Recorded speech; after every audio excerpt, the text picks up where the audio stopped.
दोस्तों, दुनिया का सबसे बड़ा जहाज जिसे अनसिंकेबल जहाज कहा जा रहा था, जो कि पानी में कभी डूब नहीं सकती थी, लेकिन इस जहाज का बहुत बुरा अंत हुआ।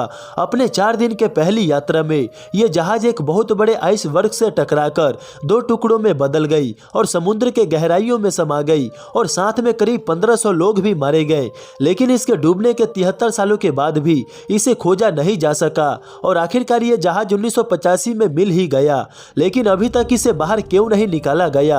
और आज इतना ज्यादा टेक्नोलॉजी होने के बावजूद भी 112 सालों से डूबे इस जहाज को अभी तक क्यों नहीं निकाला गया।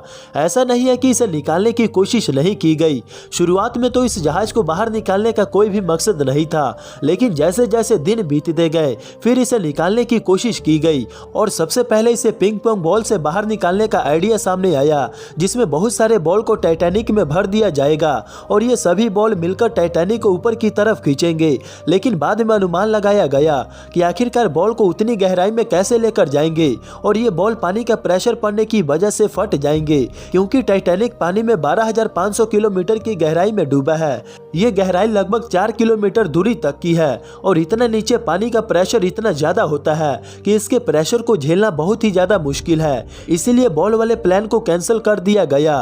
उसके बाद बड़े बड़े बलून की मदद से इसे बाहर निकालने की कोशिश किया गया, लेकिन ऐसे उल्टे पुल्टे तरीकों से आखिर इसे कैसे निकाला जा सकता है, क्योंकि टाइटैनिक का वजन करीब आधा मिलियन टन से भी ज्यादा था और कहा जा रहा था कि बैलून में हीलियम गैस भर के टाइटैनिक में बांध देंगे, जिससे कि हीलियम गैस से भरे ये सभी बलून ऊपर की तरफ फोर्स लगाएंगे और इससे जहाज ऊपर आ जाएगा। पर यह प्लान फेल हो गया।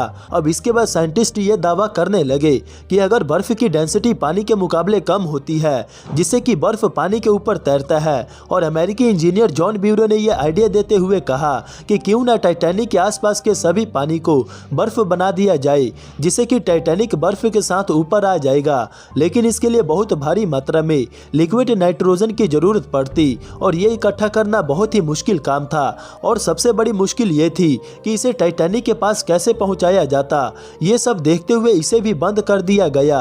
बिजली की मदद से भी जहाज को बाहर निकालने की कोशिश की गई। एक शिप बिल्डिंग कंपनी ने यह आइडिया दिया कि सबसे पहले टाइटैनिक पर जमी गंध और काई को साफ करना पड़ेगा। उसके बाद मोटे लोहे की तार की मदद से इस शिप को ऊपर खींच लिया जाएगा, लेकिन इसके लिए पैसा और बिजली की बहुत ज्यादा खपत होती और इतनी बिजली यूज करने के बावजूद भी ये जहाज इस आइडिया से बाहर नहीं निकल पाया, तो फिर इससे बहुत ज्यादा समय और पैसा बर्बाद होता। इसके बाद तो कई कंपनियों ने इस टाइटैनिक को बाहर निकालने से मना कर दिया, क्योंकि अगर वो करोड़ों रुपए लगाकर टाइटैनिक को बाहर निकाल देते तो फिर उससे उनको कोई भी फायदा नहीं होता और टाइटैनिक को म्यूजियम में रखकर इससे ज्यादा प्रॉफिट कमाया नहीं जा सकता। इसीलिए इसे दोबारा निकालने के बारे में नहीं सोचा गया और अब टाइटैनिक जंग लगने की वजह से धीरे धीरे खत्म हो रहा है।